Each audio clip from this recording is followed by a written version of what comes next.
11 बच्चे out of the 39।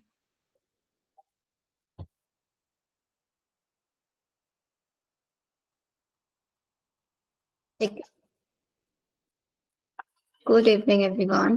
तो देखो, कल की क्लास में हम लोगों ने जितना पढ़ा था वो सबको समझ में आया होगा। हम लोगों ने मेल रिप्रोडक्टिव सिस्टम फिनिश किया था, एज वेल एज हम लोगों ने वहाँ पे फीमेल रिप्रोडक्टिव सिस्टम। फिर उसके बाद हम लोगों ने स्पर्मेटोजेनेसिस पूरा प्रोसेस पढ़ लिया था। हमारा टारगेट था कल की क्लास में पूरा गैमेटोजेनेसिस, बट हमारा oogenesis रह गया था, फॉलिकुलोजेनेसिस रह गया था। ये दो टॉपिक्स हमारे रह गए थे, तो हम इन दोनों टॉपिक्स को कवर अप करके चलेंगे। आज हमारा पूरा लेक्चर 2 रहने वाला है। अच्छा, पता है इस चैप्टर का वेटेज कितना होगा? याद है कितने क्वेश्चंस आते हैं इस चैप्टर में से? मैम 3 या 4। 3 से 4 क्वेश्चंस यहाँ पे आपके आते हैं। Very good. ठीक है, हम लोग कुछ क्वेश्चन सॉल्व करेंगे पहले, जितना हम लोगों ने पढ़ा था कल की क्लास में। विल सी कि कितने बच्चों ने कल की क्लास में अच्छे से समझा था, कितने बच्चों ने नहीं समझा था। तो मैं भी आप लोगों को यहाँ पे टोटल 6 क्वेश्चंस दूंगी। ठीक है, एक क्वेश्चन को करने के लिए आप लोगों को सिर्फ 30 सेकेंड मिलेगा, और इस बार हम टाइमर लगा के क्वेश्चन सॉल्व करने वाले हैं। मैं अपने पास टाइमर लगा रही हूँ 30 सेकेंड का। ठीक है, एक क्वेश्चन के सिर्फ 30 सेकेंड। जिसका क्वेश्चन रह जाएगा वो उसका डिफॉल्ट होगा। पोल में नहीं करना है, अपने पास आंसर लिखते रहना है, अपने पास आंसर लिखते रहना है। ठीक है, तो अब एक क्वेश्चन का 30 सेकेंड, कोई चैट सेक्शन में आंसर नहीं करेगा। अपना 30 सेकेंड मिला, क्वेश्चन कर लिया, अपने पास आंसर लिख लिया, नेक्स्ट क्वेश्चन का वेट करना है। ऐसे ही सारे के सारे क्वेश्चन हम लोगों को कर लेना है सॉल्व। फिर उसके बाद हम लोग आंसर्स डिस्कस करेंगे। ठीक है, चलो स्टार्ट करें। रेडी? कॉपी पेन लेके सब अपना। Yes ma'am. चलो फिर, first question, time starts now. कोई चैट सेक्शन में नहीं देगा, कोई बोल देगा नहीं। क्वेश्चन 1 2 3 4 ऐसे डाल देना। This is your question number 1।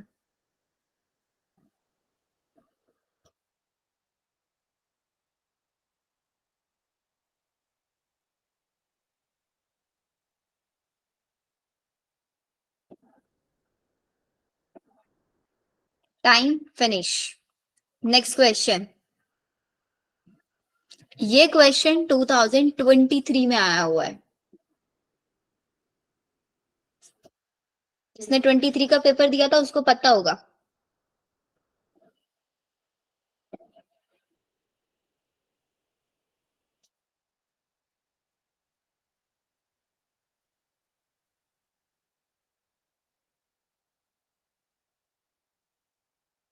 Time finish. Next question. ये भी 2023 में आया हुआ क्वेश्चन है।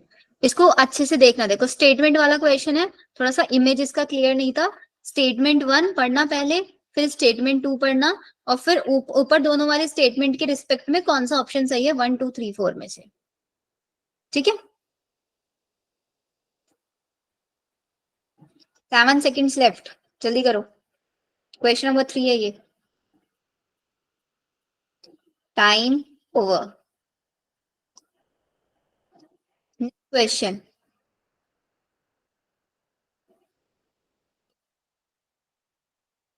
ये 2022 में आया हुआ क्वेश्चन है।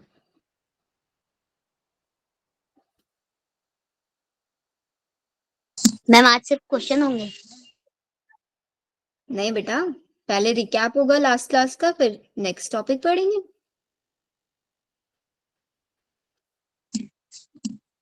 Okay ma'am.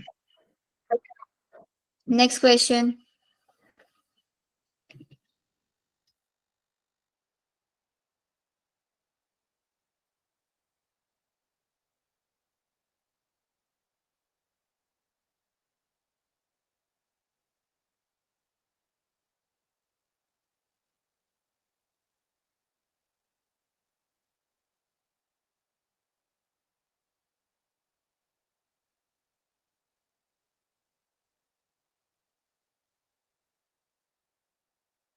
Time over. अब अपने अपने आंसर्स चैट सेक्शन में डालो।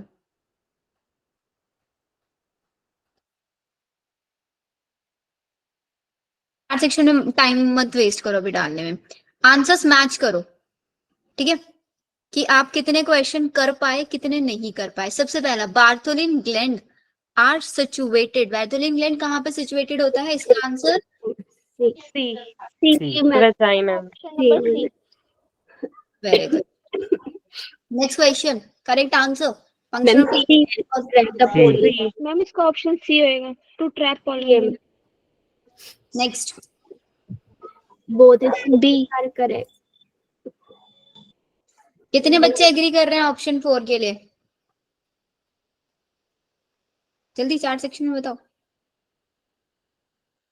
Radhika is saying, Sultana is saying B, ma'am both are correct है। Both are, both are correct आएगा। Yes ma'am. Next ma'am 20 both are correct. Ma'am इसमें भी मैम इसमें भी बोथ आर करेक्ट। सटोली करे सॉल्यूशन इस पर नहीं। मैम 1 तो गलत है। is called spermiation, वही सेमिनिफेरस ट्यूब्यूल के अंदर जा रहा है, इट सेटोली सेल से निकल रहे हैं। Yes ma'am. स्पर्मियोजेनेसिस ये होगा ना इसका, कोमेटोगोनिया, हाँ बेटा, ये होगा ना इस वाले में। कुछ बच्चे ए बोल रहे हैं कुछ बच्चे बी बोल रहे हैं। मैम बी मैम बी तो नहीं होना चाहिए। मैम स्टेटमेंट 1 करेक्ट है ना, ma'am statement 1 is yes ma'am ma'am A correct है। करेक्ट। स्टेटमेंट क्या बोल रहे हैं, स्पर्मियोजेनेसिस, स्पर्मियोजेनेसिस का मतलब the process of formation of sperm from spermatozoa, yes spermatid ना, मैम स्पर्मेटिड। स्पर्म बनने के प्रोसेस को स्पर्मियोजेनेसिस बोलते हैं, स्पर्मेटोगोनिया से नहीं। तो statement 1 is correct, statement 2 is incorrect. जिसने फर्स्ट आंसर बिल्कुल सही है। Yes ma'am. नेक्स्ट क्वेश्चन, इसका आंसर बताओ। मैम इसका है। मैम ये मिस हो गया था। But do not hold true for oogenesis। ए एग्री कर रहे हैं सब। यस मैम ए ही है। Differentiation of gametes occur after the completion of meiosis. Meiosis occur, it results in the formation. Most appropriate answer from the, अच्छा दोनों के लिए सही है बट oogenesis के लिए नहीं। हैप्लॉइड गैमेट तो दोनों में बनता है, फिर ए क्यों नहीं है? मैम इसका ऑप्शन सी लग रहा है मुझे। हैप्लॉइड से थोड़ी ना बनता है मैम, डिप्लॉइड से बनता है ना। Results in the formation, बेटा फॉर्म हो रहा है हैप्लॉइड गैमेट। मनीषा सही से पढ़ो। बट उसमें तो लिखा है ना, true for spermatogenesis but not hold true for oogenesis। Yes ma'am.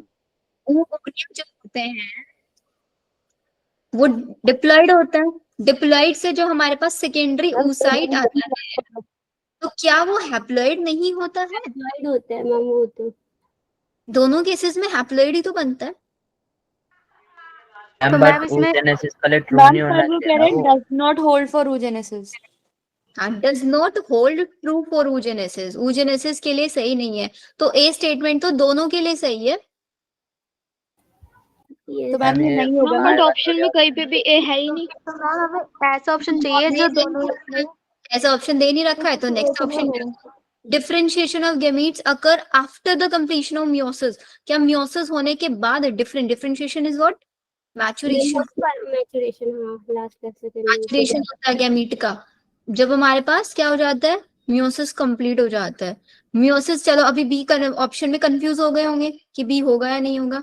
सी और डी से मान के चलते हैं हम लोग। सी वाले में क्या बोलता है, मियोसिस अकर कॉन्टिन्यूअसली इन अ माइटोटिकली डिवाइडिंग स्टेम सेल। क्या उसके अंदर मियोसिस कॉन्टिन्यूअसली चलता रहता है? No ma'am.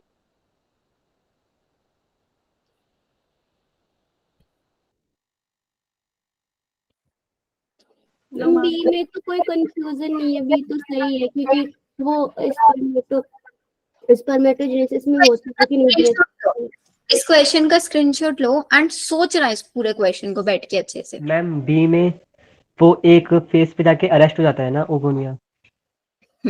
oogenesis में आपका जो मियोसिस है कॉन्टिन्यूअसली नहीं चलता रहता है। Yes ma'am.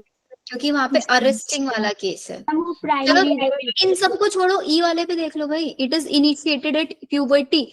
स्पर्मेटोजेनेसिस के लिए ट्रू है बट oogenesis के लिए नहीं है, तो ई ऑप्शन तो होना ही होना चाहिए। मतलब ये वाला ऑप्शन मैंने कट कर दिया Yes, आपने। यस मैम और फर्स्ट E है पर E तीनों ठीक है? में सी वाला, अब ये हमारे पास स्पर्मेटोजेनेसिस के लिए हम लोगों को ल्यूटिलाइजिंग हार्मोन और एफएसएच की रिक्वायरमेंट होती है क्या? यस मैम होती है। मैम सेकंड आंसर है इसका तो डी भी होना चाहिए, डी और ई दोनों होने चाहिए। अब डी और ई किस में है? फर्स्ट मैम में। मैम मैम बट ये सेकंड तो ऑप्शन आंसर है जेनेसिस ना वाले इसका भी ट्रू है ना। मैम कौन सा सेकंड बेटा? आंसर है इसका ऑप्शन 2 डी सी ई गलत है ओजेनेसिस के लिए डी गलत है, स्पर्मेटोजेन डी। मैम मैम डी तो सही है मैम क्वेश्चन में पूछा है जो गलत है वो बताना है। यस मैम जो ओगोने के लिए गलत है ओजेनेसिस के लिए के लिए Yes, गलत है ma'am. एग्जैक्टली, हमको वो बताना है। और लेकिन डी वाला हमारा सही है। मैम यस मैम एक E गलत है जो हमें प्योरली दिख रहा है। डी वाला दोनों के लिए होल्ड हो रहा है, यस मैम ई वाला एक के लिए है एग्जैक्टली, सी वाला भी सिर्फ एक के लिए है, सिर्फ स्पर्मेटोजेनेसिस के लिए, oogenesis के लिए नहीं। तो हम लोग सी और ई पे जाएंगे, तो अभी हमारे इसके अकॉर्डिंग है तो ये यस ऑप्शन मैम चाहिए। अब बी वाला देख लो, differentiation of gamete occur after the completion of meiosis, meiosis होने के बाद डिफरेंशिएशन, डिफरेंशिएशन का मतलब मैचुरेशन। मियोसिस के बाद हमारे स्पर्म के अंदर मैचुरेशन चलता है, स्पर्मेटिड से जब वो स्पर्म बनता है उसके अंदर वो डिफरेंशिएशन ही तो होता है। Yes ma'am. Yes yes ma'am spermatogenesis के केस में होता है, मैम। नहीं होता। नो तो मैम। करेक्ट इज बी है। Complicated question. हाँ मैम। बहुत मैम कौन से ईयर बी वाले में कंफ्यूजन थी कौन से ईयर में आया हुआ है? 2023 में पता नहीं मैम 22 में आया हुआ क्वेश्चन था ये। 21 में बताया था ना। मैम अच्छा क्वेश्चन है 22 में बेटा, 22 में आया है। इसीलिए ना 22 वाला पेपर सबसे ज्यादा डिफिकल्ट माना जाता था।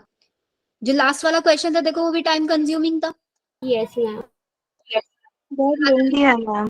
टाइम कंज्यूम मतलब बोलते थे ना 22 वाला पेपर सबसे ज्यादा स्टेटमेंट बेस्ड आया था, और 23 का सबसे इजी आया था पेपर। मैम हमारा क्या होगा? 22 में डिफिकल्ट, 23 में इजी, 24 में डिफिकल्ट आएगा। तो सारे टाइप के क्वेश्चंस आप लोग के चलेंगे। Yes ma'am. चलो फिर इतना हमारा डन हो गया। अब जल्दी से हम लोग ना एक बार oogenesis का रिकैप ले लेते हैं कि oogenesis एग्जैक्टली होता क्या है। तो जैसे अभी हम लोगों ने इसमें समझा कि भाई जो स्पर्मेटोजेनेसिस था वो प्यूबर्टी में स्टार्ट हो जाता था।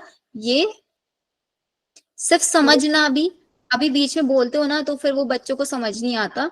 रिकैप कर लेना फटाफट से, नोट्स आप लोगों के पास बने हुए, लिखने की जरूरत है नहीं। एम्ब्रियोनिक डेवलपमेंट में स्टार्ट हो जाता है। सबसे पहले यहाँ पे क्या होते हैं? डिप्लॉइड oogoनियाज होते हैं। 6 से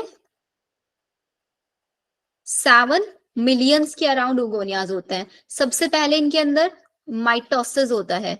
माइटोसिस में भी एक ऐसे टाइप का माइटोसिस होता है कि साइटोप्लाज्म का अनइक्वल डिवीजन होता है।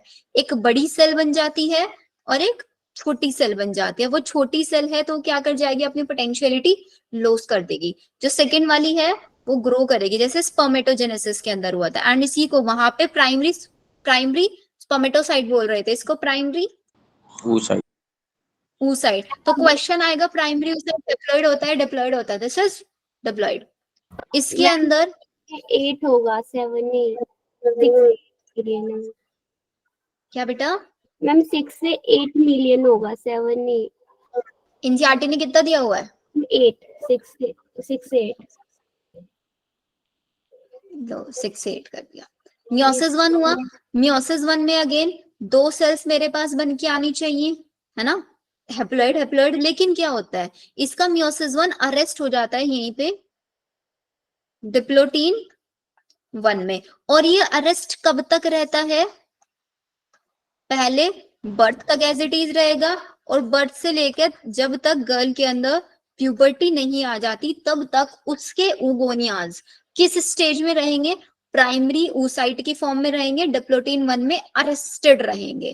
ठीक है, जैसे ही प्यूबर्टी आती है हमको पता है गोनाडोट्रोपिन रिलीजिंग हार्मोन रिलीज होता है हाइपोथैलेमस से। वो पिट्यूटरी, एंटीरियर पिट्यूटरी को सिग्नल देता है अपने अंदर से FSH LH सिक्रीट करने के लिए। जैसे ये हार्मोन्स एक प्रॉपर लेवल अटेन करते हैं, डिप्लोटीन 1 ओपन हो जाता है, मियोसिस 1 कंप्लीटेड, एक N बनता है, अगेन एक N बनता है। यहाँ पे भी अनइक्वल साइटोप्लाज्मिक डिवीजन की वजह से एक हमारे पास पोलर बॉडी बन जाती है और एक हमारे पास सेकेंडरी oocyte रह जाता है। अब ये सेकेंडरी oocyte क्या होता है, एवरी मंथ रिलीज होगा। मतलब अब मियोसिस 1 के बाद इसको किस में जाना है, मियोसिस 2 में जाना है ना, यस मैम। तो मियोसिस 2 करना शुरू कर देता है अपना। लेकिन मियोसिस 2 करते करते अब ये अरेस्ट हो जाता है, कहाँ पे,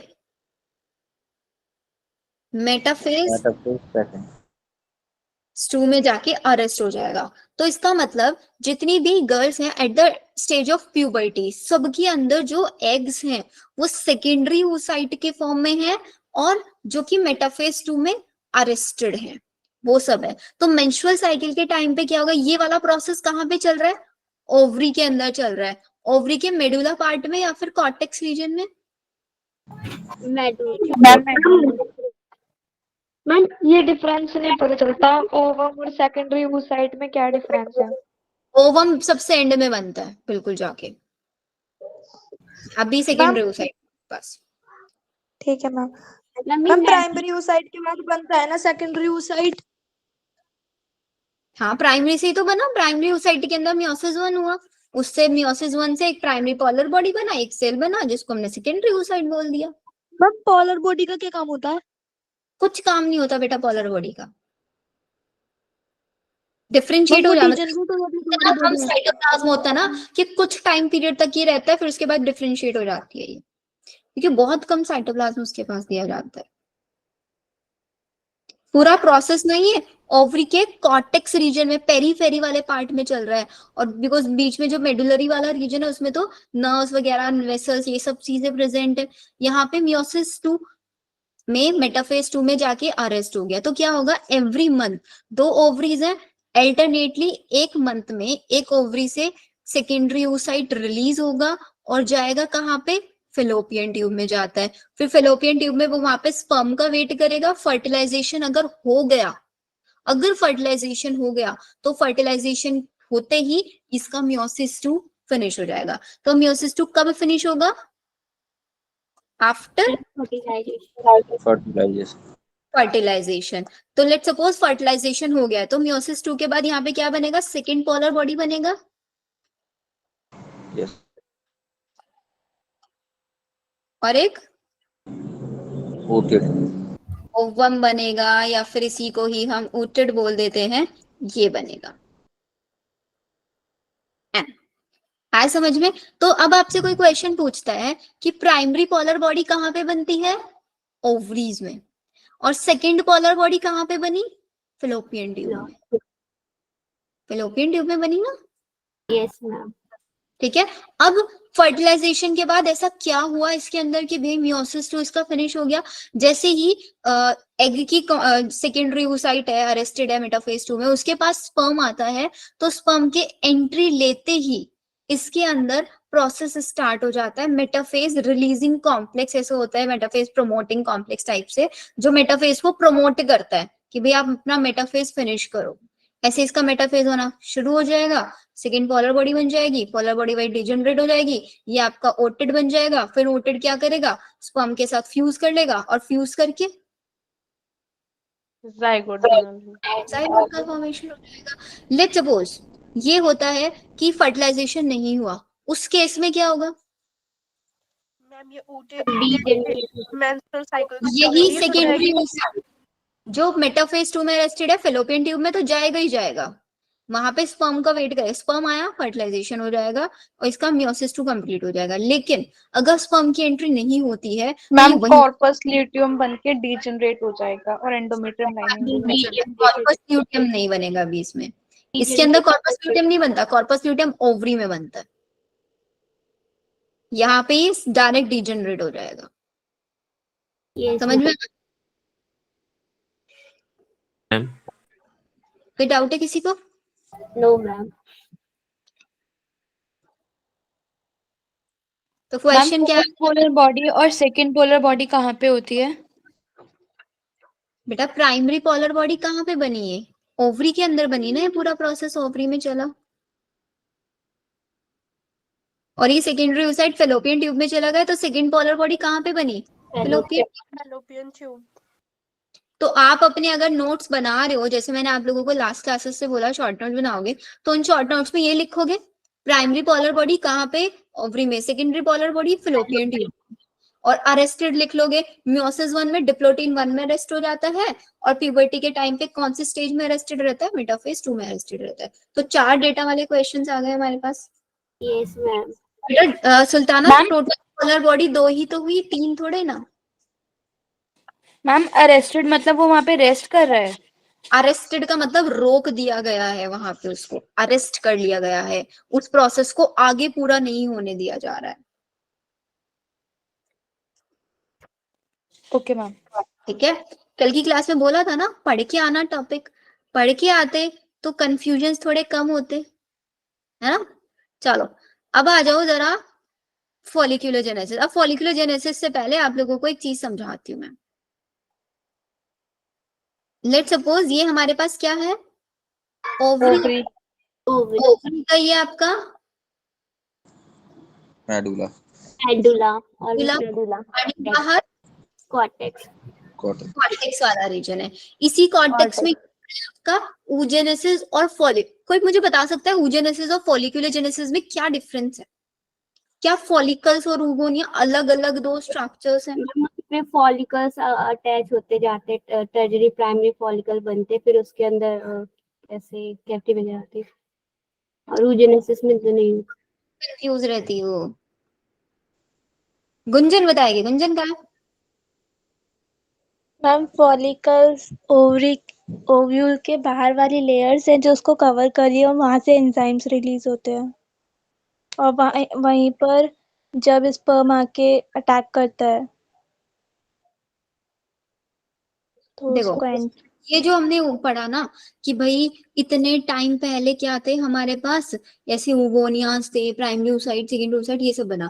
ये क्या है ना, ये एक सेल है, सिंपल सी एक सेल है। इस सेल के बाहर बहुत सारी लेयर्स प्रेजेंट होती है।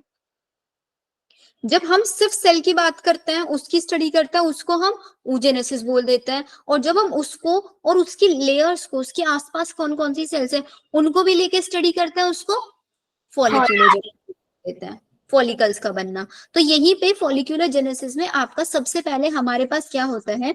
सबसे पहले हमारे पास आता है आपका प्राइमरी फॉलिकल।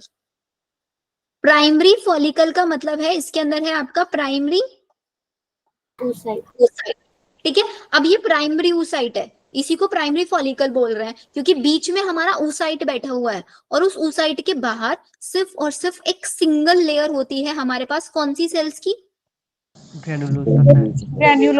ग्रैन्युलोसा सेल्स की सिंगल। अब ध्यान से समझना, अगर ये प्रोसेस समझ में नहीं आएगा, फिर तभी मेंस्ट्रुअल साइकिल के जो हार्मोनल बैलेंस है ना, वो समझ नहीं आता है आप लोगों को, उसमें हमेशा इसीलिए कंफ्यूजन रहती है। यहाँ पे कोई डाउट आएगा साथ साथ पूछते रहना। सिर्फ सिंगल लेयर है, इसको प्राइमरी हम फॉलिकल बोल रहे हैं। अब ये प्राइमरी फॉलिकल कौन सी स्टेज में अरेस्टेड है? प्रोफेज 1 बोल दूं या फिर डिप्लोटीन 1 बोल दूं, बात एक ही है। इसमें ये अरेस्ट है। ठीक है, अब ये प्राइमरी फॉलिकल कन्वर्ट हुआ किसमें? Secondary follicle. Secondary follicle. Secondary follicle के अंदर भी अभी मेरे पास क्या है? प्राइमरी oocyte ही है, अभी प्राइमरी oocyte ही है इसके अंदर, अभी कुछ नहीं हुआ।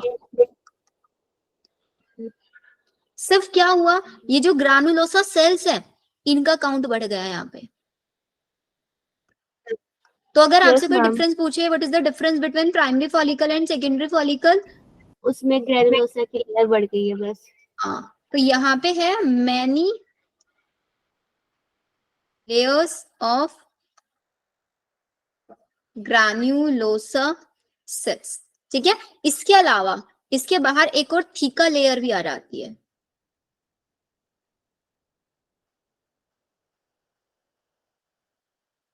थीका लेयर आ जाती है। तो ये है हमारे पास, ये प्राइमरी फॉलिकल, ये सेकेंडरी फॉलिकल। सेकेंडरी फॉलिकल से क्या बनेगा? Tertiary follicle. अब ये टर्शियरी फॉलिकल जो है, इसके अंदर क्या प्राइमरी oocyte है, सेकेंडरी oocyte है? इसके अंदर सेकेंडरी oocyte है। इसका मतलब सेकेंडरी oocyte है तो इसका प्रोफेज 1 फिनिश हो गया था, मतलब प्यूबर्टी अटेन हो चुकी होगी यहाँ तक। Yes ma'am. प्यूबर्टी अटेन हो चुकी है, तभी तो सेकेंडरी oocyte बनेगा। Yes ma'am. और सेकेंडरी oocyte के बाहर क्या किया है, मतलब टर्शियरी बहुत सारे ग्रानुलोसा सेल्स हैं, ठीक है, और बहुत सारी ग्रानुलोसा सेल्स के साथ साथ जो ये आपकी थीका लेयर थी, ये थीका लेयर दो पार्ट में डिवाइड हो गई यहाँ पे, theca externa and not theca interna. ठीक है इंटरनल। ठीक है। इसके साथ साथ यहाँ पे कैविटी भी बन जाती है, उस कैविटी को क्या बोलते हैं हम, antrum. Antrum antrum. Antrum cavity बन जाती है, जो कि आपकी fluid filled cavity. Filled cavity होती है। तो ये है मेरे पास टर्शियरी फॉलिकल। फिर टर्शियरी फॉलिकल के बाद सबसे एंड में हमारे पास बनता है क्या, Graafian follicle. Graafian follicle. Graafian follicle की लेयर्स ध्यान से समझना। ऑब्वियसली जैसे सबके अंदर था ग्रानुलोसा सेल्स, इसके अंदर भी होंगे ग्रानुलोसा सेल्स, बहुत सारी ग्रानुलोसा सेल्स है, बस इसके अंदर क्या होता है ना, लेयर्स ऐड हो जाती है, दो एक्स्ट्रा लेयर होती है, zona pellucida and corona radiata. सबसे डायरेक्ट कांटेक्ट में कौन सी लेयर होती है यहाँ पे, कोरोना रेडिएटा। ये zona pellucida. Corona radiator. Corona radiata. Exactly. तो यहाँ पे कोरोना रेडिएटा एंड फिर उसके बाहर जोना पेलिसिडा, ऐसे लेयर हो, दो लेयर्स बना लेना, एक आपकी कोरोना रेडिएटा एंड फिर जोना पेलिसिडा। मैम एक क्वेश्चन है हाँ बेटा बोलो। मैम, सेकेंडरी फॉलिकल में थिका लेयर होती है, उसमें एक्सटर्ना और इंटरना नहीं होती है? नहीं, वो थीका लेयर डिवाइड नहीं होती एक्सटर्ना इंटर में, डिवाइड वो टर्शियरी फॉलिकल में आके हो जाती है, ओके मैम। एक्सटर्ना और interna. Ma'am outer corona radiate इसमें आपका अंदर कोरोना रेडिएटा होती है आई गेस। मैम बाहर आउटर है कोरोना एनसीईआरटी में। आउटर होती है। Yes ma'am outer. अंदर corona radiata, theca externa, theca interna, antrum, granulosa cells. हाँ, अंदर की साइड होती है जोना पेलिसिडा, अंदर जोना पेलिसिडा है, उसके बाहर कोरोना रेडिएटा है, ठीक है। बट मैम जब उसको एंट्री लेता है तो वो किससे, वो कोरोना रेडिएटर के कांटेक्ट में आता है तो तभी तो फिर वो और सारे स्पर्म रीजनरेट हो जाते हैं। कौन वो सा तो नहीं, जोना जोना पेलिसिडा के पेलिसिडा आते से हैं। होता है ना, पॉलीस्पर्मी को प्रिवेंट कर दिया। मैम वो पिक्चर एक बार और दिखाना प्लीज। वो दिखा रही हो भी, एक बार ये वाला डायग्राम हम फिनिश कर लेते हैं। तो इतना समझ में आया, कोरोना रेडिएटा है, जोना पेलिसिडा है, वही थीका इंटरना, थीका एक्सटर्ना, ये सारी चीजें हैं। इसमें क्वेश्चन आ जाता है कि ये जोना पेलिसिडा ये कैसी लेयर है, ये एक ए सेल्यूलर लेयर है, या फिर इसको नॉन सेल्यूलर भी बोल सकते हैं। नॉन सेल्यूलर लेयर होती है जिसको एग खुद सिक्रीट करता है, एग खुद सिक्रीट, हाँ इसीलिए सबसे इनरमोस्ट लेयर होती है, एग इस लेयर को खुद से बनाता है, यस ठीक है। Ma'am. Fluid filled cavity, antrum, जो कि टर्शियरी फॉलिकल के अंदर आती है। तो ये हमारा प्रोसेस चल रहा है कि भाई अभी हमने oogenesis में सिर्फ ये देखा प्राइमरी oocyte, प्राइमरी से सेकेंडरी, सेकेंडरी से टर्शियरी नहीं बना था, है ना। यहाँ पे क्या था आपका, सेकेंडरी oocyte है ग्राफियन फॉलिकल के अंदर। अब क्या होगा, हमने बोला एवरी मंथ हर एक ओवरी से एक एग रिलीज होगा, तो यहाँ से ये एग निकल के जाएगा कब, जब ये ग्राफियन फॉलिकल रप्चर हो जाएगा, ग्राफियन फॉलिकल रप्चर हो जाएगा, इसके अंदर से सेकेंडरी oocyte जो कि अरेस्टेड है किसमें, मेटाफेज 2 में, है ना, ये निकल के कहाँ जाएगा, फैलोपियन ट्यूब। फेलोपियन ट्यूब में, एंड वहां पे जाके क्या करेगा, वेट फॉर का वेट करेगा। अब जो इसकी बाहर वाली लेयर्स बच गई, ये थीका इंटरना, थीका एक्सटर्ना और इतनी सारी ग्रानुलोसा, ये सब क्या बना लेगी, कॉर्पस ल्यूटियम बना ली। और ये कॉर्पस ल्यूटियम जब तक रहेगा, इसका लाइफ स्पेन याद रखना 14 डेज का होता है, 14 दिन का इसका लाइफ स्पेन होता है। 14 दिन तक ये क्या करेगा, पेरी हार्मोन रिलीज करता रहेगा अपने अंदर से, P4 progesterone, E4 estrogen, R4 relaxin, I4 inhibin. 4 type के हार्मोन रिलीज करता रहेगा। तो अब खुद सोचो, थोड़ा सा दिमाग लगाओ। सेकेंडरी oocyte निकला, फिलोपियन ट्यूब में गया, डिग्रेड हो गया। क्या उसके डिग्रेड होते ही मेंस्ट्रुअल साइकिल स्टार्ट हो जाती है? क्योंकि ग्राफियन फॉलिकल रप्चर कौन से डे पर होता है? 14 days. 14th डे पर। क्या menstrual cycle every 14th day repeat होती है? No, ma'am. No no ma'am. Ma'am. Another No, ma'am. 14 days का जो टाइम रहता है वो किसकी वजह से? Corpus luteum. कॉर्पस ल्यूटियम की वजह से। क्योंकि ये कॉर्पस ल्यूटियम में जो प्रोजेस्टेरोन और एस्ट्रोजन है, ये क्या करते हैं? ये एंडोमेट्रियम जो लेयर है उसको थिक करते हैं। रखते हैं, उसको डिग्रेड नहीं होने देते, मेंटेन रखते हैं। उसको डिग्रेड नहीं होने, मेंटेन करके रखते हैं उसको। ठीक है, क्योंकि कॉर्पस ल्यूटियम को ये चीज नहीं पता है कि फिलोपियन ट्यूब में फर्टिलाइजेशन हुआ या नहीं हुआ। कोई मैसेंजर्स की तरह तो नहीं काम कर रहा है ना वो, कि भाई अगर वहां पे फर्टिलाइजेशन हो गया तो कॉर्पस ल्यूटियम को सिग्नल आएगा कि भाई अब तेरी कोई जरूरत नहीं है, फर्टिलाइजेशन हो चुका है, अब हम खुद मेंटेन रखवा लेंगे। नहीं है ना, उसका काम है भाई तेरा टाइम है 14 दिन का, 14 दिन तक वो हार्मोन रिलीज करते रहेगा, फिर उसके बाद वो डिग्रेड हो जाएगा। इसीलिए 14 दिन से पहले पहले अगर फर्टिलाइजेशन होता है उसका इम्प्लांटेशन हो जाता है, क्योंकि इम्प्लांटेशन होते ही उसके बाद डिग्रेड नहीं होती लेयर्स। मैम समझ उसके बाद क्या बन जाते हैं फिर ये corpus luteum? Corpus luteum degrade हो जाता है 14 डेज के बाद।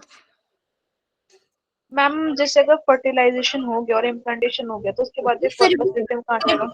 जाएगा, इसको कोई मतलब नहीं है फर्टिलाइजेशन हुआ नहीं हुआ, कुछ नहीं हुआ, इसका काम है ये बन गया तो 14 दिन तक रहेगा सिर्फ। मैम तो मतलब अगर इम्प्लांटेशन हो गया तब भी कॉर्पस ल्यूटियम डीजेनरेट होगा और तब भी मेंस्ट्रुएशन हो? नहीं, मेंस्ट्रुएशन थोड़ा ही ना होगी उस टाइम पे। फिर प्रेगनेंसी हार्मोन किसको माना जाता है? प्रोजेस्टेरोन को ना। तो प्रोजेस्टेरोन ma'am. कौन सिक्रीट करना शुरू कर देता है? प्लेसेंटा खुद से सिक्रीट करना शुरू कर देता है। मतलब प्लेसेंटा क्या करता है? प्रोजेस्टेरोन का रोल प्ले करना शुरू कर देता है। मैम जब डे 1 पे एग रिलीज हुआ तो वो जो 1 से लेके 14 डेज का बीच का गैप है उसमें उसको कुछ भी नहीं होता। डे 1 से लेके 14 बेटा 14th डे पे एग रिलीज होगा, पहली चीज याद रखना 14th डे पे। चलो अभी मेंस्ट्रुअल साइकिल समझा बनाऊंगी ना तब समझ में आएगा। अभी इतना याद रखना कॉर्पस ल्यूटियम का काम है 14 दिन का, पेरी हार्मोन रिलीज करता है। एस्ट्रोजन का काम है एंडोमेट्रियम को बनाना और प्रोजेस्टेरोन का काम है उसको मेंटेन रखना, एज इट इज उसको रख के रखना। और क्यों? क्योंकि कॉर्पस ल्यूटियम 14 दिन तक ये काम करता रहेगा, क्योंकि उसको नहीं पता है कि भाई फर्टिलाइजेशन हुआ या नहीं हुआ, और बाय चांस फर्टिलाइजेशन हो जाए तो उसके इम्प्लांटेशन के लिए लेयर्स का थिक होना जरूरी है। ग्लैंडुलर एंडोमेट्रियम चाहिए, नहीं तो इम्प्लांटेशन का होगा। तो एवरी मंथ जो एंडोमेट्रियम है, मतलब जो यूट्रस है, वो अपने आप को प्रिपेयर करता है मतलब इम्प्लांटेशन के लिए। एवरी मंथ यूट्रस अपने आप को प्रिपेयर करके चलता है इम्प्लांटेशन प्रोसेस के लिए। अगर इम्प्लांटेशन हो जाता है तो वो एज इट इज रहता है 9 के 9 मंथ्स। लेकिन अगर इम्प्लांटेशन नहीं होता 14 दिन के अंदर अंदर, वो डिग्रेड हो जाता है। वहां पे जितनी भी थिकनिंग कराई गई थी सब डिग्रेड हो जाएगी। आ रहा है थोड़ा थोड़ा समझ में? तो पहले भी पढ़ा है ना इतना तो आप लोगों ने। Yes, ma'am. चलो ये डायग्राम देख लो। सबसे पहले हमारे पास प्रीमोर्डियल फॉलिकल्स होता है। प्रीमोर्डियल फॉलिकल से आपके प्राइमरी फॉलिकल, प्राइमरी से सेकेंडरी, प्राइमरी सेकेंडरी दोनों के अंदर कौन से oocytes है? Primary. फिर टर्शियरी फॉलिकल बना। टर्शियरी फॉलिकल के अंदर ये आपका इंट्रम आ जाता है, नहीं? Yes, ma'am. इसके अंदर कौन सा oocyte होता है? Secondary. Secondary. There will be secondary. Secondary oocyte होता है। तो यहाँ तक तो सारी चीजें आप लोगों को समझ में आ गई होंगी। Yes, ma'am. ये आपका एनसीईआरटी ने डायग्राम दिया। इस डायग्राम के ऊपर बच्चों बहुत क्वेश्चन आता है, इग्नोर मत करना इस डायग्राम को। देखो ये तो इन्होंने बीच वाला पार्ट दिया हुआ मेडुला वाला, जिसके अंदर आपकी ब्लड वेसल्स है, तो लेबलिंग कराएंगे, कर देना लेबलिंग। सबसे पहले आपका सबसे पहले वाला कौन सा होगा? प्राइमरी। प्राइमरी के बाद ये आपका सेकेंडरी, और फिर ये इन्होंने जो बड़े वाला है ना, इसको टर्शियरी फॉलिकल बोला है, जिसके अंदर एंट्रम कैविटी दिख रही है। ऐसे आप इसको पहचान लेना। यहाँ पे देखो एंट्रम बनने लग रही है, सब पूरी तरीके से नहीं है, यहाँ पे पूरी एंट्रम दिख रही है अच्छे से, तो ये टर्शियरी फॉलिकल है। फिर ये आपका नेक्स्ट वाला ग्राफियन फॉलिकल बन गया, और यहाँ पे ग्राफियन फॉलिकल रप्चर हुआ, इसने अपने अंदर से ओवम निकाल दिया, जो ये आपका स्ट्रक्चर बने, this is your corpus luteum. क्या कॉर्पस ल्यूटियम भी ओवरी से निकल के कहीं जाता है? वो तो डिजेनरेट हो जाएगा। No ma'am. जनरेट हो जाता है, वो कहीं नहीं जाता निकल के। इसीलिए कॉर्पस ल्यूटियम एक टेम्पररी, कैसे वर्क करता है? Endocrine gland. Endocrine gland. Temporary endocrine gland के जैसे फंक्शन कर रहा है, नहीं कर रहा है? Yes ma'am. यस मैम करता है। चलो अब यहाँ पे फिल करते हैं हम लोग, ये वाला भी क्वेश्चन आ जाता है यहाँ पे, ऐसे ए बी सी पूछ लेते हैं, तो बताओ जल्दी से ए बी सी में ए क्या होगा? मैम यहाँ ए होगा और बी में प्राइमरी oocyte होगा और सी में सेकेंडरी oocyte होगा। मैम ए होगा ये should be primary oocyte primary oocyte। और सेकेंडरी oocyte नीचे। सबको क्लियर है? ये हमारी फर्स्ट पोलर Yes, बॉडी है, ma'am. Second first polar body कहाँ बनी? सेकंड पोलर बनी, वो हमको पता है। सेकेंडरी oocyte से ओवम कब बनेगा? सिर्फ और सिर्फ फर्टिलाइजेशन के बाद बनेगा। Yes ma'am. ठीक है, चलो ये क्वेश्चंस है, स्लाइड शेयर कर दूंगी, क्वेश्चंस कर लेना। ठीक है, अब आ जाते हैं हम लोग मेंस्ट्रुअल साइकिल के ऊपर। ठीक है, बिल्कुल ध्यान से समझना, जितने भी डाउट्स हैं अपने अपने डाउट्स एक बार मैं पढ़ा लूंगी, उसके बाद पूछ लेना सारे के सारे। Yes ma'am. तो पूरा चार्ट नहीं बनवाऊंगी, मैंने आप लोगों को चार्ट बनवा दिया था ना जब डिटेल में करवाया था। सिर्फ मेजर हाइलाइट्स में आप लोगों के कराऊंगी, बाकी चीजें वर्बली समझाऊंगी। हमें पता है मेंस्ट्रुअल साइकिल 28 डेज का होता है। मेंस्ट्रुअल साइकिल स्टार्ट कब होता है एंड एंड कब होता है? स्टार्ट वाले पीरियड को क्या बोलते हैं आप लोगों को पता होना चाहिए। एंड को क्या बोलते हैं? Menopause. Start is known as menarche. Menopause. Menstrual cycle दो जगह चलती है। मेंस्ट्रुअल साइकिल यूट्रस में भी चल रही होती है एज वेल एज ओवरी के अंदर भी चल रही होती है। तो मैंने क्या करा, इसको 3 पार्ट में डिवाइड कर दिया, डे 1 से लेके डे 13 तक, 14th डे एंड फिर 15th से लेके 28 डे तक। ठीक है, अब क्या हो रहा है यहाँ पे, डे 1 से डे 13 तक 2 जगह पे एक्टिविटीज चल रही होंगी, यूट्रस में और के अंदर। यूट्रस के अंदर अगर हम बात करें, डे 1 से लेके डे 5 तक अलग एक्टिविटी मिलेगी, डे 6 से लेके डे 13 तक अलग एक्टिविटी मिलेगी, और ओवरी में डे 1 से लेके डे 13 तक सेम एक्टिविटी चल रही होगी। क्या यूट्रस में 1 से 5 तक क्या हो रहा होगा? एंडोमेट्रियम डिजेनरेट हो रहा होगा। तो मतलब यहाँ पे कौन सा फेज चल रहा होगा? मेंस्ट्रुअल फेज, जिसके अंदर ब्लीडिंग होती है। 6 से 13th डे तक कौन सा फेज चल रहा होगा? Follicular phase.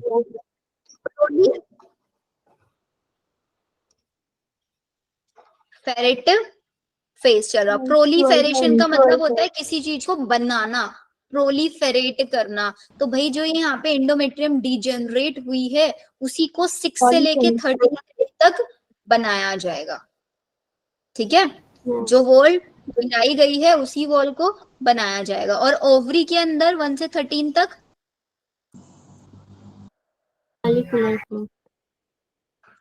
फॉलिक्यूलर फेज चलेगा। उस फॉलिक्यूलर फेज में प्राइमरी फॉलिकल, फिर सेकेंडरी, फिर टर्शरी और ग्राफियन फॉलिकल तक बनके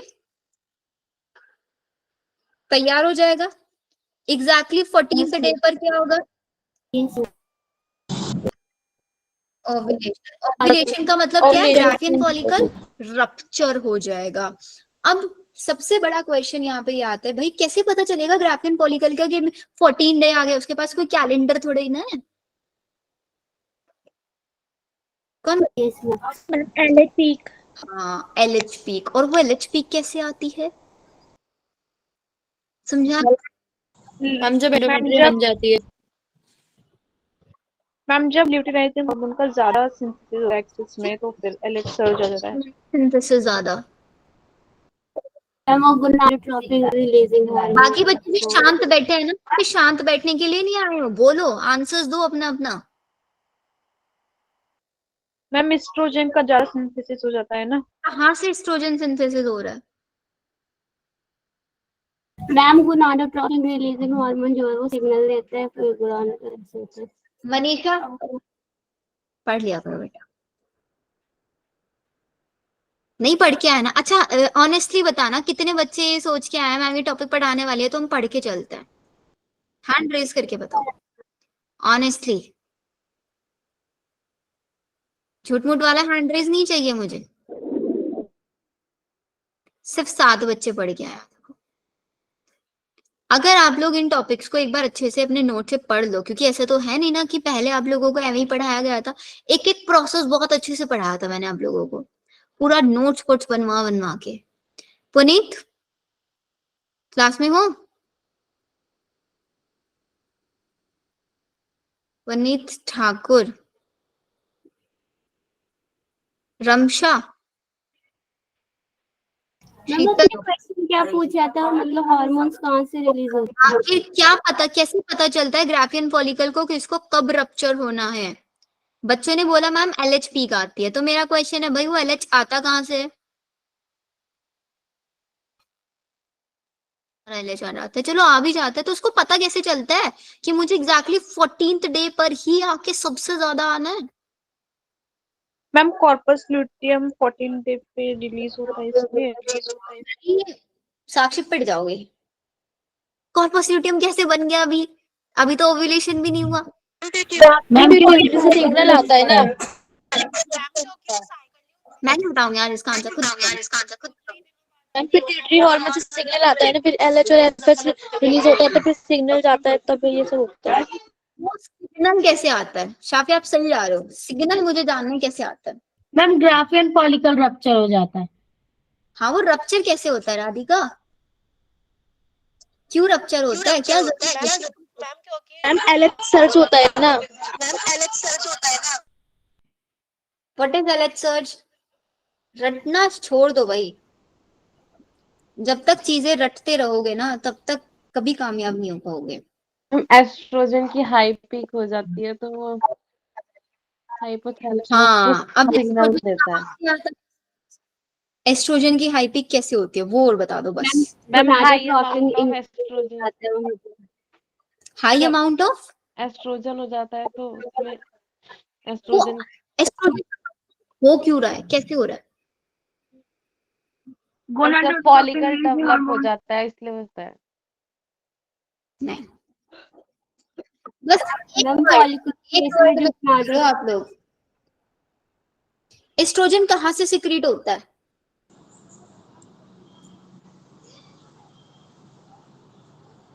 ग्रैन्युलोसा सेल्स का काउंट बढ़ता जा रहा है ना। प्राइमरी में एक लेयर थी भाई, किसी ने नहीं पूछा मैम प्राइमरी में एक लेयर थी, सेकेंडरी में थर्ड टर्शियरी रैपिन तक आते आते लेयर्स बढ़ती क्यों जा रही है?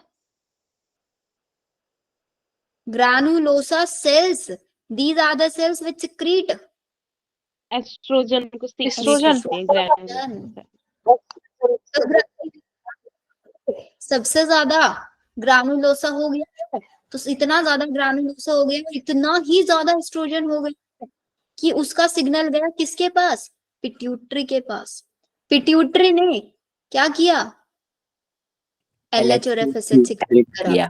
LH को भी सिक्रीट किया, FSH को भी सिक्रीट किया, लेकिन LH बहुत ज्यादा अमाउंट में सिक्रीट हुआ वहां से, जिसकी वजह से क्या आई? LH सर्ज आ गई, और LH सर्ज आते ही ग्राफियन फॉलिकल रप्चर हो गया, उसके अंदर से सेकेंडरी ओसाइट निकल के लोपियन ट्यूब में गया। आया समझ में? LH सर्ज आ गया किसकी वजह से? एस्ट्रोजन बहुत ज्यादा हाई हुआ, एस्ट्रोजन ने सिग्नल दिया किसको? पिट्यूटरी को, पिट्यूटरी ने LH सिंथेसाइज करना शुरू कर दिया वहां से। 14 डे पर सिर्फ सिंगल एक काम होता है।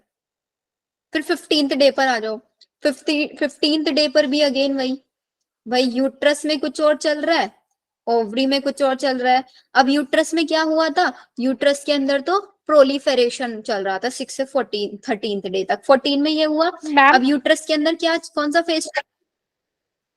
हाँ बेटा मैम ये बोलो। ओव्यूलेशन कहाँ हुआ है? फैलोपियन ट्यूब में? नहीं, ओव्यूलेशन तो ओवरी के अंदर हुआ है, ओवरी में। फर्टिलाइजेशन होता फैलोपियन ट्यूब में तो सेकेंडरी है। ओसाइट निकलेगा, फिम्बरी उसको कैच करेगा इनफंडिबुलम से, एम्फिलो में जाके बैठ जाएगा सेकेंडरी ओसाइट। ठीक है। सिक्रीटरी फेज, सिक्रीटरी फेज में क्या करते हैं भाई, हमारा ग्राफिन फॉलिकल बन गया है, ग्राफिन फॉलिकल सॉरी रप्चर हो गया, कॉर्पस ल्यूटियम आ गया है। तो वो कॉर्पस ल्यूटियम इतना ज्यादा एस्ट्रोजन प्रोजेस्टेरोन देगा कि यूट्रस के अंदर कौन सी फेज आ गई, सिक्रीटरी फेज, जिसकी वजह से जो एंडोमेट्रियम है वो और ज्यादा ग्लैंडुलर होती चली जाएगी। यही हुआ था ना, बहुत ज्यादा ग्लैंडुलर बन जाएगी। और ओवरी के अंदर कौन सी फेज चल रही है,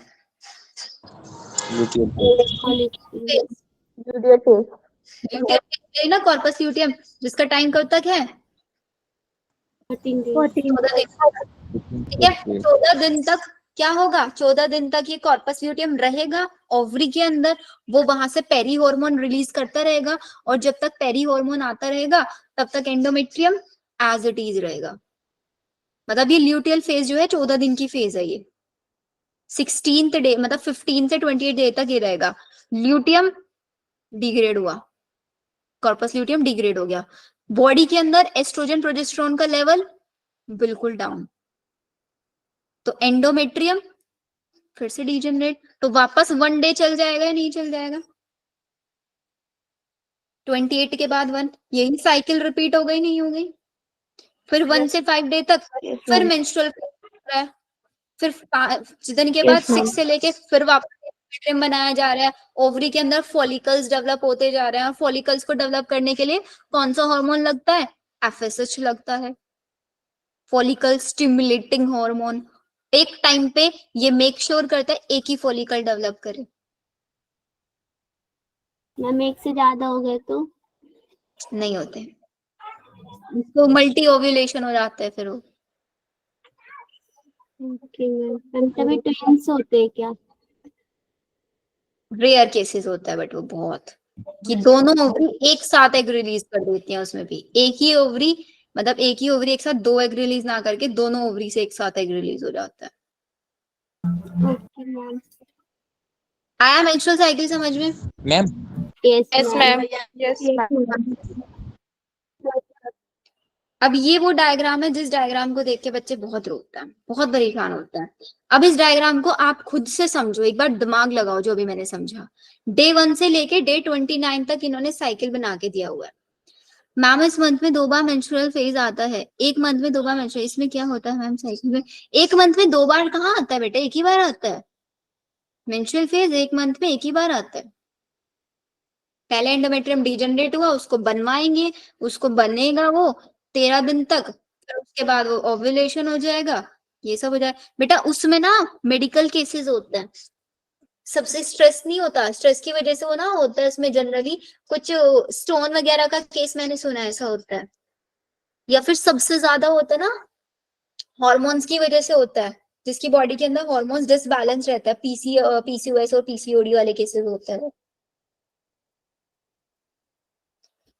ये डायग्राम देखो अच्छे से, इस डायग्राम में इन्होंने क्या बताया हुआ है, यहाँ पे यूट्रस के अंदर जो इवेंट चल रही है वो बताई हुई है, यहाँ पे ओवरी के अंदर जो हॉर्मोन्स है वो बताया हुआ है, यहाँ पे ओवेरियन इवेंट ओवरी के अंदर क्या चल रहा है, यहाँ पे पिट्यूटरी हॉर्मोन्स के बारे में बताया हुआ है। ये बोल रहा है कि भाई 1 से 5 दिन तक क्या हुआ, एंडोमेट्रियम डिग्रेड हुआ, फिर 6 से लेके 13 तक हमने इसको वापस बनाया।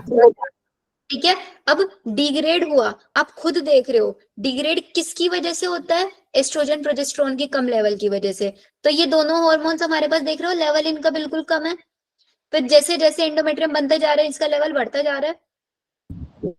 Yes ma'am. अब ये रेड वाली लाइन कौन सी है, ब्लू वाली लाइन कौन सी है, कौन बताएगा? मैम रेड तो रेड में प्रोजेस्टेरोन की है, ब्लू वाली एस्ट्रोजन प्रोजेस्टेरोन है। ब्लू इज एस्ट्रोजन, क्योंकि आप देख रहे हो यहाँ पे ब्लू को एस्ट्रोजन बोला? क्योंकि हमें पता है भाई 14th डे पे एस्ट्रोजन का लेवल हाई होगा, उसी ने सिग्नल दिया पिट्यूटरी को। और देखो ब्लू वाली LH की पीक कितनी हाई गई, गया नहीं गया? तो ये ब्लू वाला is estrogen and this is your progesterone. Progesterone. ठीक है, देख रहे हो ना LH कितना ज्यादा हाई है। और फिर प्रोजेस्टेरोन का लेवल कहाँ पे ज्यादा है?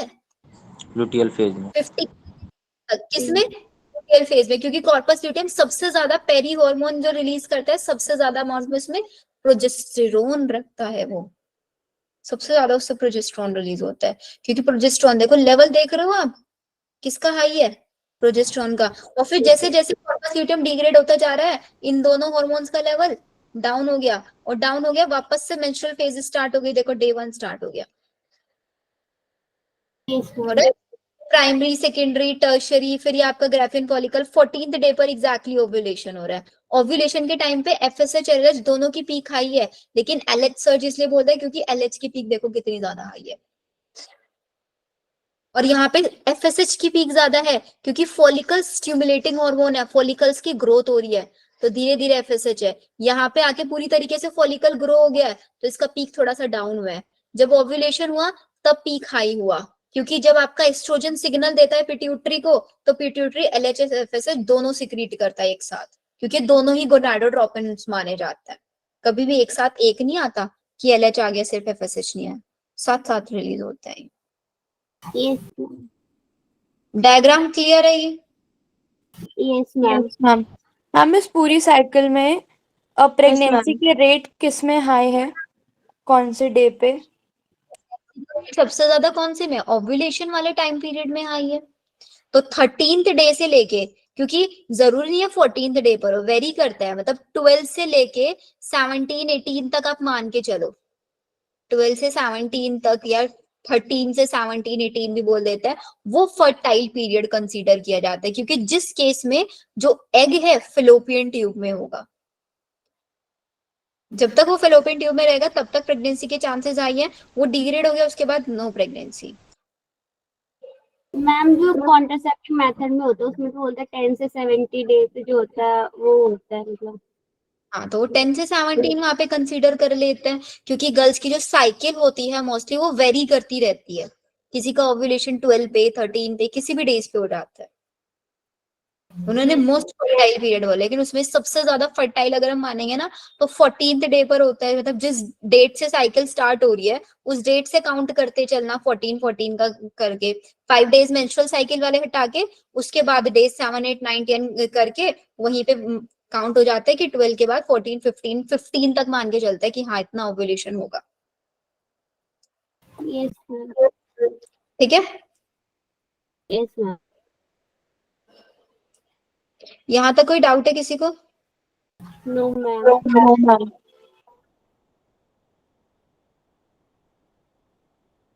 ये कुछ क्वेश्चंस इसी से रिगार्डिंग, इन क्वेश्चंस को आप लोग कर लेना। नेक्स्ट क्वेश्चन अभी जो हमारा हम पूछ रहे थे, I note all copulations leads to fertilisation and pregnancy. Because ovulation time varies.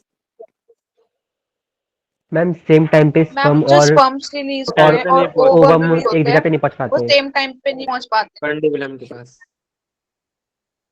क्योंकि प्रेगनेंसी सिर्फ कब होगी? जब फर्टिलाइजेशन होगा।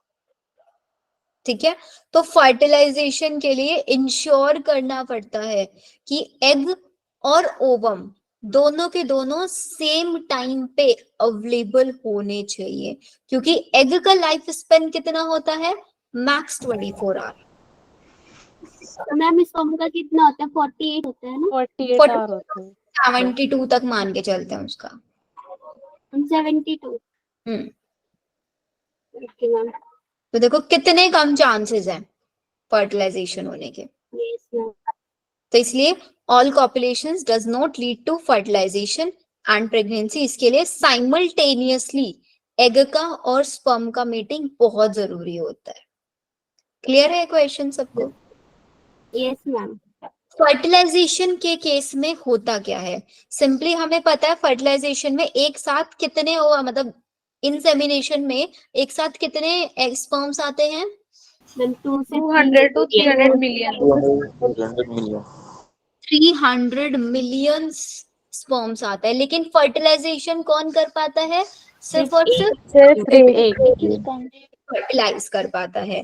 ठीक है, तो इसका मतलब बाकी जैसे ही एक स्पर्म, यहाँ पे क्या होता है ना, it's like a competition, sperms के बीच में कंपटीशन होता है कि सबसे पहले कौन पेनिट्रेट करेगा ओवम को। तो जो पहला स्पर्म होता है ना, जब वो आके टच करता है जोना पेल्लुसिडा को, उसकी वजह से क्या होता है, मेम्ब्रेन डीपोलराइज हो जाती है। मेम्ब्रेन के अंदर डीपोलराइजेशन होने की वजह से क्या होता है, बाकी दूसरे स्पर्म्स की एंट्री ब्लॉक हो जाती है। इसकी वजह से इंश्योर किया जाता है कि सिर्फ और सिर्फ एक ही स्पर्म ओवा को फर्टिलाइज कर रहा है। ये डायग्राम है, ध्यान से देख लेना। यही आपकी कोरोना रेडिएटा, अंदर की साइड आपका जोना पेल्लुसिडा, एंड इन दोनों के बीच में अंदर की साइड ये स्पेस होता है जिसको पेरिविटलाइन स्पेस बोलता है, एंड ये आपके स्पर्म्स दिए हुए हैं। फिर नेक्स्ट आता है कि भाई मैम कभी ऐसा केस हो सकता है कि जो स्पर्म्स है वो 2 स्पर्म्स एक ही टाइम पे आकर के टच करें? ये हो जाता है, बट रेयर केसेस है ये। एक साथ 2 स्पर्म बिल्कुल सेम टाइम पे जब टच कर देते हैं, तो दोनों ने टच कर दिया एंड बाकी के लिए क्या हो गया, ब्लॉक हो गया रास्ता, लेकिन वो दोनों अब एंटर हो सकते हैं। और स्पर्म का सिर्फ और सिर्फ आगे वाला जो न्यूक्लियस वाला पार्ट होता है वही एंटर हो पाता है। Yes ma'am, I approve ma'am. होता है, उन्हीं के न्यूक्लियस फ्यूज करते हैं, और फ्यूज करने के बाद फर्टिलाइजेशन जायगोट जायगोट बनता है, fertilization। होता है ना। पहले क्या करेगा वो, जैसे ही टच हुआ जोना पेल्लुसिडा से, एग को सिग्नल मिल जाएगा कि स्पर्म की एंट्री हो चुकी है, तो वो अपना सेकेंडरी वो से उस साइड से ओवम बन जाएगा। मतलब अपना कौन सा स्टेज कंप्लीट कर लेगा, मेटाफेज। मेटाफेज मेटाफेज 2 अपना फिनिश कर लेगा, ओवम में कन्वर्ट, स्पर्म की एंट्री हुई, फर्टिलाइजेशन, आपका बन गया जाइगोट। उस जाइगोट के अंदर धीरे धीरे डिवीजन होना स्टार्ट हो जाएगा। एम्फिला से इस्थुमस वाले रीजन में जब हो जाएगा, सबसे पहले एक जाइगोट है, zygote is a single cell, 1 से 2 सेल बनेगा, 2 से 4, 4 से 8, 8 से 16, बहुत सारी सेल्स। इन सेल्स को हम बोलते हैं ब्लास्टोमेयर्स। Blastomere. These cells are known as blastomere। और जब आपका 8 से 16 सेल वाला स्टेज बन चुका है, उसको क्या बोलते हैं? ब्लास्टोसिस्ट। ब्लास्टोसिस्ट। मॉड्यूलर स्टेज बोलते हैं ना। मोरिला तो 32 सेल्स को बोलते हैं। मैम मोरुला बोलेंगे। मोरुला बोलते हैं मैम। बोलते हैं। मैम मोरिला तो 32 सेल्स है ना। मैम ब्लास्टोसिस्ट कहते हैं। मैम जो मेरा चार्ट है, मैम मॉड्यूला है। मैम एनसीईआरटी में तो मॉड्यूला लिखो। मॉड्यूला दिया यस मैम। सबका आंसर ये है? किसी का कुछ और है? मैम। नहीं है ना, बहुत क्वेश्चन आता है। लेट मोरुला नहीं बेटा प्रियांशु, मोरुला बोलते हैं। दिस इज चल रहा था अभी। मोरुला। ठीक है, मोरुला से क्या बनता है? ब्लास्टोसिस्ट। एंड ब्लास्टोमा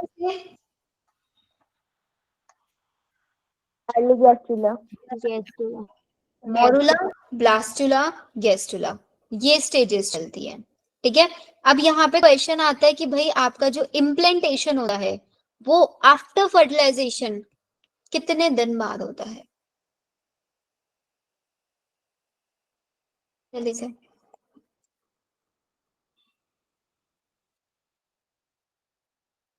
कौन से डे पर होता है इम्प्लांटेशन आफ्टर मैम 6 फर्टिलाइजेशन? या 7 डे पे।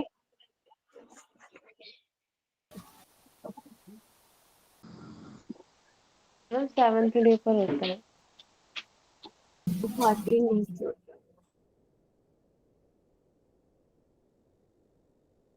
ओव्यूलेशन होता है, I am asking implantation. Ma'am 3 days के बाद। जो पढ़ के आया था, वो 7 बच्चे जो पढ़ के आए थे वो बताएंगे।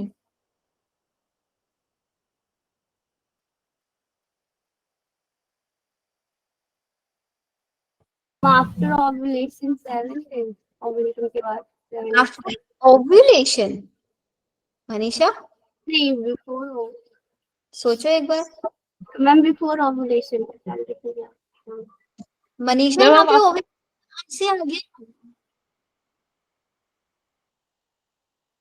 आफ्टर सेवन फर्टिलाइजेशन, डेज की तो है ना। 7 day after fertilization. 7th day after fertilization, मतलब जिस दिन फर्टिलाइजेशन हुआ उसके 7th डे पर आके इम्प्लेंट हो जाता है। क्योंकि जो कॉर्पस ल्यूटियम है उसका लाइफ स्पेन कितना है, सिर्फ 14 दिन का है। 14 दिन में तो प्लेसेंटा बनना शुरू हो जाता है कि भाई कॉर्पस ल्यूटियम को निकलना है, तो हमको एंडोमेट्रियम को बना के रखना पड़ेगा।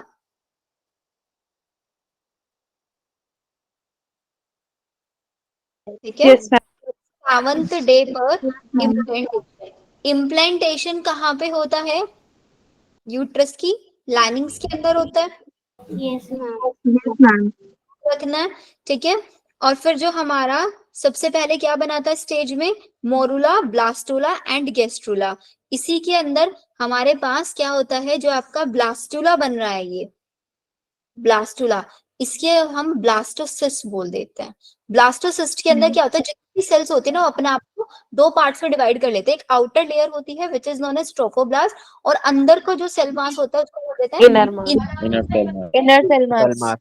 और कैसा स्टेम सेल्स के जैसे वर्क करती है। इसकी हर एक सेल के पास पावर होती है कि एक पूरा का पूरा नया इंडिविजुअल बना सकती है। जो ट्विंस वाला केस होता है ना, बिल्कुल सेम ट्विंस बनते हैं, वो एक जैसे दिखते हैं, एक बिल्कुल सारी एक्टिविटीज एक जैसी, वो इस केस में बनता है कि अगर ब्लास्टुला में से, इनर सेल मास में से कोई एक सेल अलग हो गया तो सेल क्या करता है, एक पूरा का पूरा नया ब्लास्टुला बना देते हैं। उस केस में दो ट्विंस बन जाए। मैम स्टेम सेल्स आइडेंटिकल बेटा, स्टेम सेल्स आर दो सेल्स विच हैव, मतलब टोटीपोटेंट सेल्स, जिनके पास पूरी पावर होती है नया ऑर्गेनिज्म बना देने की। आपने वो भी सुना होगा ना, जो ये हमारे एक्टर्स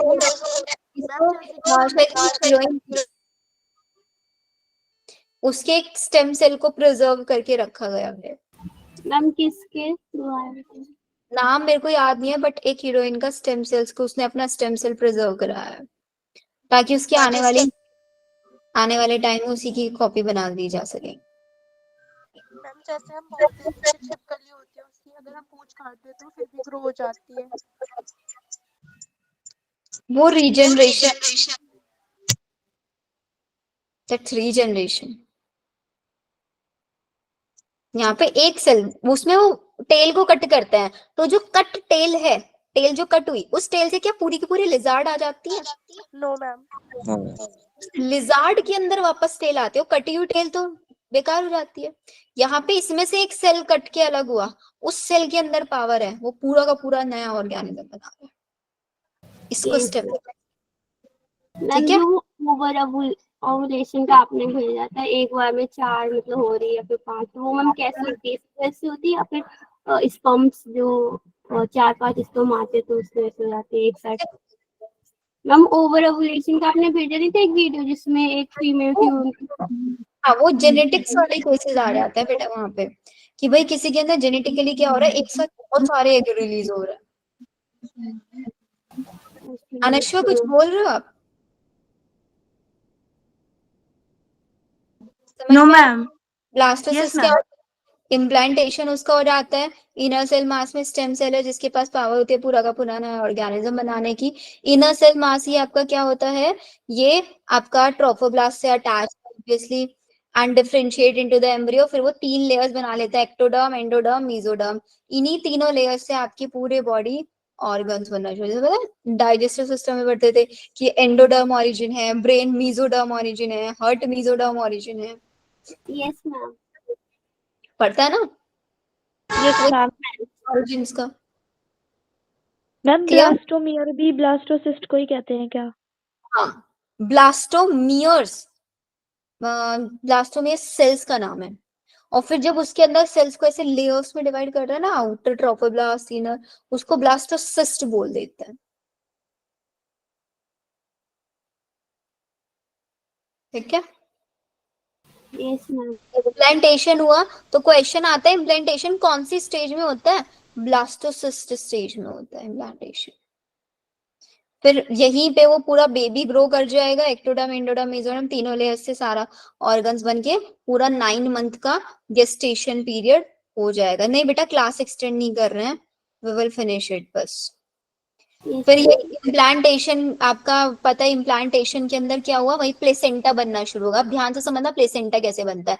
प्लेसेंटा बनता है जो आपका एम्ब्रियो बना, उसी एम्ब्रियो के ऊपर फिंगर लाइक स्ट्रक्चर्स बन जाएंगे जिनको हम बोलेंगे कोरियोनिक विलाई।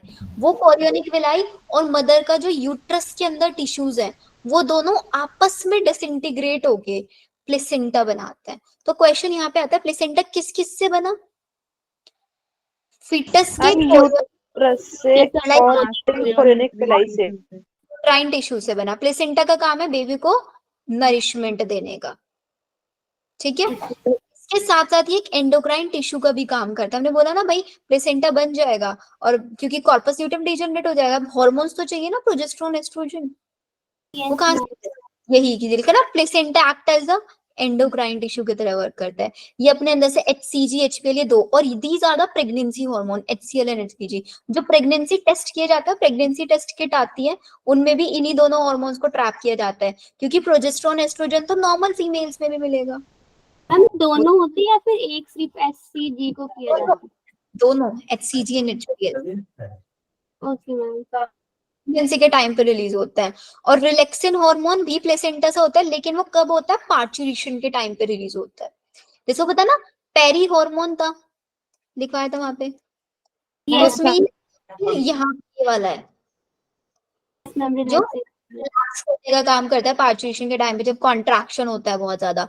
फिर एस्ट्रोजन है, प्रोजेस्टेरोन है, कॉर्टिसोल, प्रोलेक्टिन, थायरोक्सिन, ये सारे के सारे हार्मोन्स है आपके, ठीक है। Yes ma'am. हार्मोन्स का काम क्या है, प्रेगनेंसी हो रही है वो आपकी फीटल ग्रोथ प्रॉपर होती जाए, उसका मेटाबॉलिक चेंजेस, उसका प्रेगनेंसी पूरी तरीके से मेंटेन रहे, ये उस चीज को मेक श्योर करता है। फिर गेस्टेशन पीरियड हमें पता है कितना टाइम का होता है, पूरा 9 मंथ 3 मंथ्स में डिवाइड किया। Yes ma'am. First trimester, second trimester, third trimester. First trimester जो होता है वो सबसे ज्यादा रिस्की टाइम माना जाता है, 3rd मंथ तक। Yes ma'am. क्योंकि इसी सबसे ज्यादा जो मिसकैरेजेस के चांसेस होते हैं इसी टाइम पीरियड में होता है। फर्स्ट मंथ में बेबी का हर्ट बन जाता है, सेकेंड मंथ में उसके अंदर लिम्स और डिजिट्स आने शुरू हो जाते हैं, थर्ड मंथ में उसके मेजर ऑर्गन्स बनने शुरू हो जाते हैं जेनाइटल ऑर्गन्स के साथ साथ। फिर 5th मंथ में उसका पहला मूवमेंट देखा जाता है, जब बेबी किक करना शुरू करता है 5th मंथ में शुरू करता है। बेबी के हेड के ऊपर हेयर्स वगैरह आने शुरू हो जाएंगे। 6th के एंड तक उसके छोटे छोटे पूरी बॉडी पे हेयर्स आ जाएंगे। उसकी आईलिड सेपरेट, इसके ऊपर बहुत क्वेश्चन आता है, आईलिड सेपरेट कौन से मंथ में होती है, 6th मंथ के एंड में होती है। आईलैशेस वगैरह बन जाएंगे और एंड तक आते आते पूरी तरीके से बेबी डेवलप हो जाएगा एंड विल बी डिलीवरी के लिए वो रेडी हो जाएगा। डिलीवरी प्रोसेस, पार्चुरेशन, सिर्फ एक क्वेश्चन आता है, पार्चुरेशन का सिग्नल कहाँ से आता है, फीटस और मदर दोनों से आता है। फीटस से भी, मदर से। फीटस पूरी तरीके से बड़ा हो जाता है तो उसको एक सफोकेशन फील होने लग जाती है, तो एक सिग्नल तो फीटस से आया, फुली डेवलप फीटस से। Yes ma'am. दूसरा सिग्नल कहाँ से आया, मदर से आया। मदर के कहाँ से, प्लेसेंटा से आया सिग्नल। प्लेसेंटा उसको सिग्नल देगा एंड पार्चुरेशन के लिए। अब ये सिग्नल कैसे जाता है, इस सिग्नल को हम बोलते हैं fetal injection reflex. Ejection reflex. ये क्या करता है, मदर के पोस्टीरियर पिट्यूटरी से ऑक्सीटोसिन रिलीज कराता है सिग्नल। प्लेसेंटा सिग्नल देता है किसको, पोस्टीरियर पिट्यूटरी को, वहां से ऑक्सीजन। पढ़ा है ना हम लोगों ने ब्रेन वाला पार्ट सबने, यस मैम। SON PVN दोनों चीजें। तो ये पार्ट है ना, ये आपका क्या रिलीज करता है, ऑक्सीटोसिन। ऑक्सीटोसिन हमें पता ही क्या करता है, कॉन्ट्रैक्शन कराना शुरू करेगा यूट्रस का, वही लेबर पेन जिसको हम बोलते हैं। कॉन्ट्रैक्शन धीरे धीरे स्टार्ट होगा एंड उसी प्रोसेस को पार्चुरेशन बोलेंगे। एंड पार्चुरेशन के साथ साथ ही जो प्लेसेंटा होता है वो भी एक्सपेल आउट हो जाता है बेबी, फिर उसको कट कर दिया जाता है प्लेसेंटा को, ये होता है। एंड ऑक्सीटोसिन क्या काम कर रहा है यहाँ पे, एक तो फीटल इजेक्शन रिफ्लेक्स मतलब यूट्रस का कॉन्ट्रैक्शन करा रहा है, साथ ही साथ milk ejecting hormone, yes ma'am. Milk ejection कराना शुरू कर देगा ये। तो ये दोनों काम साइड बाय साइड चल रहा है। तो जो पार्चुरेशन है कैसा प्रोसेस है, ये हार्मोन भी वर्क कर रहा है यहाँ पे और साथ ही साथ नर्वस सिस्टम के थ्रू भी वर्क हो रहा है, बिकॉज फीटस डेवलप हुआ। इसको बोलते हैं neuro endocrine mechanism. Neuro endocrine mechanism, यहाँ पे nervous system as well as आपका हार्मोनल सिस्टम दोनों साइमल्टेनियसली वर्क करते हैं, ठीक है। और जिस फीमेल्स के अंदर वही लेबर पेन स्टार्ट नहीं होता, वहां पे ऑक्सीटोसिन के इंजेक्शन दिए जाते हैं प्रेग्नेंट लेडी को डिलीवरी पेन इंड्यूस कराने के लिए, ठीक है। Yes ma'am. समझ आ गया सबको यहाँ तक, पार्चुरेशन तक? यस यस मैम जो प्लेसेंटा होती है वो तो मदर की यूट्रस से अटैच होती है, तो वो कैसे पूरी बाहर आ जाती है? वो बाहर आ जाती है पूरी की पूरी, क्योंकि बेबी से भी अटैच होती है ना प्लेसेंटा, बेबी से अटैच है, तो बेबी बाहर आया तो साथ साथ प्लेसेंटा भी आ जाती है, तो उस प्लेसेंटा को कट कर दिया जाता है फिर वहां से, और बाकी की वो फीमेल बॉडी के अंदर ही चली जाती है। Okay ma'am. ये मैम जो टोनोप्लास्ट होते हैं और जो हमारे इनर सेल मास होते हैं, मैम मुझे टोनोप्लास्ट तो किसमें एम्बेडेड हो जाते हैं, ऐसा कुछ दे रखा था। ट्रोफोब्लास्ट लेयर है, और मैंने आपको डिटेल में पढ़ाया था, उसके बाहर रोबर सेल्स होती है, ग्लू सेल्स होती हैं, जो एंडोमेट्रियम से इजिली स्टिक होने में हेल्प करती है। और मैम न्यूट्रिशन जो होता है वो तो प्लेसेंटा ही देता है ना बेबी को। देता है, ट्रोफोब्लास्ट ही अपने ऊपर फिंगर लाइक प्रोजेक्शंस बनाता है, कोरियोनिक विलाई, और वही यूट्रस के टिश्यूज के साथ मिलके प्लेसेंटा बनाता है। Okay ma'am. ये डायग्राम में इंपॉर्टेंट है जो अटैच किया हुआ है यहाँ पे। यस प्लेसेंटा, कैविटी, यॉक सेक, एम्ब्रियो, अम्बिलिकल कॉर्ड। इसको देखो डिटेल में जितना चाहो उतना पढ़ लो, कितना भी आप इसका डिटेल कर सकते हो, लेकिन कोई फायदा नहीं है, क्योंकि इस वाले पार्ट को मैंने ज्यादा प्रेशर लगा के इसलिए नहीं पढ़ाया, क्योंकि बहुत सिलेक्टेड क्वेश्चन आता है, कभी आया ही नहीं है इससे इतना ज्यादा डिटेल। अगर डिटेल क्वेश्चन आया ना, जितना मैंने आपको डिटेल में पढ़ाया ना मेल रिप्रोडक्टिव सिस्टम, वहां से सबसे ज्यादा क्वेश्चन, यहाँ से बिल्कुल सिलेक्टेड है। पार्टीशन कैसा प्रोसेस है, फीटल इजेक्शन रिफ्लेक्स है, मदर प्लेसेंटा दोनों से सिग्नल आता है, मैकेनिज्म कैसे है वो डायरेक्टली पूछ लेंगे। प्लेसेंटा किससे बनता है, आपका कोरियोनिक विलाई, यूट्राइन टिश्यू से, बिल्कुल डायरेक्ट क्वेश्चंस आते हैं। मैम एमोर्फस पेरिसेंट्रियोलर क्या है? क्या क्या? एमोर्फस पेरिसेंट्रियोलर। एमोर्फस पेरिसेंट्रियोलर, पेरीवेटलाइन, या फिर ये टिश्यू को बोल देता है, टिश्यू या फ्लूइड को मैम भी। ये cell the unit of life क्या है? मतलब उस चैप्टर से। एमोर्फस, उसके आगे का भी वर्ड बताओ क्या लिखा हुआ है यहाँ पे। पेरिसेंट्रियोलर। एमोर्फस पेरिसेंट्रियोलर, तो एमोर्फस पेरिसेंट्रियोलर तो न्यूक्लियस के अंदर भी माना जा सकता है, बट में सेंट्रोसोम और सेंट्रियोल में से ही दे रखा है, surrounded by the amorphous pericentriolar materials. भेजना मुझे वो पूरी। Yes ma'am. ठीक है, तो पार्चुरेशन तक हमारा डन हो गया। कल हमारी क्लास नहीं है, तो कल आप लोगों का टाइम रहेगा कि आप लोग इसको अच्छे से रिवाइज कर लेंगे, अभी टाइम नहीं बचा है, अनलेस हम लोग इसका एक बार